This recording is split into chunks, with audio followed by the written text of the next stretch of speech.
നമസ്കാരം. യുഎഇയുടെ വിവിധ ഭാഗങ്ങളിൽ കനത്ത മഴ പെയ്തിറങ്ങിയതോടെ ജനജീവിതം വലിയ പ്രതിസന്ധിയിലായി. ദുബായ്, ഷാർജ തുടങ്ങിയ പ്രധാന എമിറേറ്റുകളിൽ ശക്തമായ കാറ്റോട് കൂടി പെയ്ത പേമാരി നഗരത്തിന്റെ പല ഭാഗങ്ങളിലും വെള്ളക്കെട്ടുകൾക്ക് കാരണമായി. കഴിഞ്ഞ വർഷങ്ങളിലെ അനുഭവങ്ങളിൽ നിന്ന് പാഠം ഉൾക്കൊണ്ട് സർക്കാർ മുൻകരുതലുകൾ എടുത്തിരുന്നു. എങ്കിലും അപ്രതീക്ഷിതമായി എത്തിയ കനത്ത മഴ താഴ്ന്ന പ്രദേശങ്ങളെയും സർവീസ് റോഡുകളെയും കാര്യമായി തന്നെ ബാധിച്ചു. കാലാവസ്ഥാ വ്യതിയാനം സൃഷ്ടിച്ച ഈ വെല്ലുവിളിയെ മറികടക്കാൻ സുരക്ഷാ സേനയും നഗരസഭാ ജീവനക്കാരും കഠിനമായി പരിശ്രമിക്കുന്നുണ്ട്. സുരക്ഷാ മുൻകരുതലുകൾ കർശനമാക്കി ഈ പ്രതിസന്ധിയെ മറികടക്കാനുള്ള തീവ്ര ശ്രമത്തിലാണ് അധികൃതർ. മഴ ആസ്വദിക്കുന്ന തിരക്കിലായിരുന്നു ആദ്യം യുഎഇ. കൂടെ ചൂടിയും അല്ലാതെയും മഴയെ ജനം അറിഞ്ഞതിലും അപ്പുറമാണ് വരാനിരിക്കുന്നതെന്ന മുന്നറിയിപ്പുകൾ പലപ്പോഴായി മുഴങ്ങി. 2024 ഓർമ്മകൾ ഉള്ളതിനാൽ ജനം ജാഗ്രതയിലായി. കാരണം 2024 മഴ യുഎഇക്ക് മറക്കാനാവില്ല. ഒരു വർഷത്തെ മഴയാണ് ഒറ്റ ദിവസം കണ്ട് യുഎഇയിൽ പെയ്തിറങ്ങിയത്. അന്ന് പ്രധാന സർവീസുകളെല്ലാം ആ മഴ ബാധിച്ചിരുന്നു.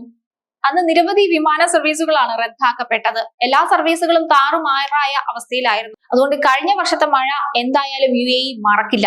പക്ഷെ ഇപ്രാവശ്യത്തെ മഴ അത്രത്തോളം യുഎഇയെ ബാധിച്ചില്ലെങ്കിലും പല ബുദ്ധിമുട്ടുകളും യുഎഇക്ക് ഉണ്ടാക്കിയിട്ടുണ്ട്. നഗരസഭാ ജീവനക്കാരും തൊഴിലാളികളും സമയം നോക്കാതെ കർമ്മനിരതരായി. കഴിഞ്ഞ വർഷം വെള്ളക്കെട്ടുണ്ടായ മേഖലകളിൽ യുദ്ധകാലാടിസ്ഥാനത്തിൽ ഓവുചാൽ നിർമ്മാണം പൂർത്തിയാക്കിയതിനാൽ ഇത്തവണ കാര്യങ്ങൾ അത്രത്തോളം കടുത്തില്ല. ദുബായിൽ കഴിഞ്ഞ വർഷം വെള്ളത്തിൽ മുങ്ങിയ മേഖലയിൽ പലതും ഇത്തവണ രക്ഷപ്പെട്ടു. ഷെയ്ഖ് സായിദ് റോഡിൽ ഗതാഗതം തടസ്സപ്പെട്ടില്ല. എന്നാൽ സർവീസ് റോഡുകളിലും പുതിയ റോഡ് നിർമ്മാണം നടക്കുന്ന സ്ഥലങ്ങളിലും അതിവേഗം വെള്ളക്കെട്ട് രൂപപ്പെട്ടു. പ്രധാന തെരുവുകളിലും ഇടുങ്ങിയ വഴികളിലും വെള്ളം നിറഞ്ഞു. റോഡ് നിരപ്പിലുള്ള കടകളിലേക്കും റെസ്റ്റോറന്റുകളിലേക്കും വെള്ളം കയറി. നഗരസഭാ ജീവനക്കാരും കടകളിലെ തൊഴിലാളികളും ചേർന്ന് വെള്ളം കോരി വറ്റിച്ചു. വെള്ളം ഒഴുകിപ്പോകാൻ സൗകര്യമില്ലാത്ത സ്ഥലങ്ങളിൽ മോട്ടോർ ഉപയോഗിച്ച് വെള്ളം വലിയ ടാങ്കറുകളിലേക്ക് മാറ്റി. ദുബായിലും ഷാർജയിലും പ്രധാന മേഖലകളിലെല്ലാം ടാങ്കറുകൾ എത്തി വെള്ളം വറ്റിക്കുന്ന ജോലികൾ തുടരുകയാണ്. ഉയർന്ന വീൽ ബേസുള്ള വാഹനങ്ങൾ വെള്ളപ്പൊക്കത്തെ അതിജീവിച്ചപ്പോൾ ചെറുകാറുകൾ വെള്ളക്കെട്ടിൽ കുടുങ്ങിപ്പോയി. ഓഫീസിൽ നിന്നും മടങ്ങിയവരും വാഹനം സുരക്ഷിത സ്ഥാനത്തേക്ക് മാറ്റിയിടാൻ പോയവരുമെല്ലാം അടക്കം വെള്ളക്കെട്ടിൽ അകപ്പെട്ടു.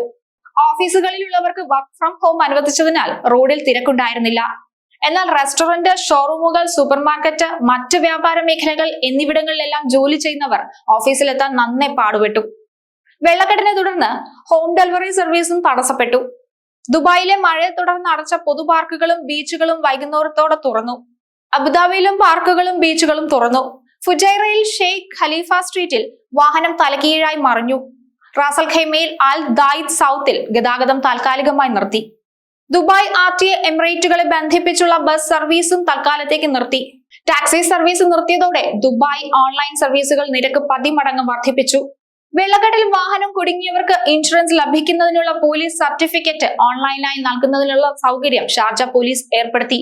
വെബ്സൈറ്റ് വഴിയും സ്മാർട്ട് ആപ്ലിക്കേഷൻ വഴിയും പോലീസ് സർട്ടിഫിക്കറ്റ് ലഭിക്കും. കേടുപറ്റിയ വാഹനത്തിന്റെ ചിത്രം അപ്ലോഡ് ചെയ്താൽ ഒരു ദിവസത്തിനകം സർട്ടിഫിക്കറ്റ് ലഭിക്കാനുള്ള നടപടിയാണ് ഷാർജ പോലീസ് സ്വീകരിച്ചത്. ഈ മഴക്കെടുതിയിൽ അത് ജനത്തിന് ഏറെ പ്രയോജനം ചെയ്യും. വെള്ളക്കെട്ടിൽ ഇറങ്ങാനോ കുളിക്കാനോ ശ്രമിക്കരുതെന്ന് കാലാവസ്ഥാ നിരീക്ഷണ കൗൺസിലിന്റെ മുന്നറിയിപ്പുണ്ട്.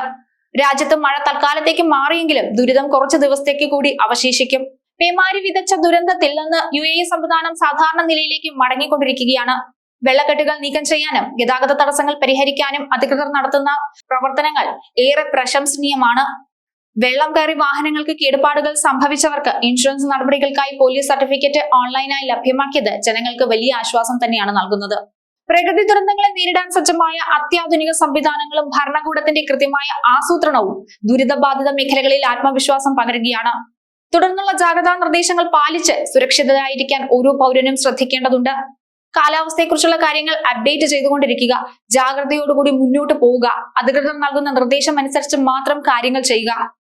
എന്തായാലും മഴയൊന്നും തൽക്കാലത്തേക്ക് ഒതുങ്ങിയെങ്കിലും മഴക്കെടുതി ഒന്നും മാറി വരാൻ കുറച്ച് ദിവസം എടുക്കും. അധികൃതർ വലിയ രീതിയിലുള്ള പ്രവർത്തനങ്ങളാണ് നടത്തുന്നത്.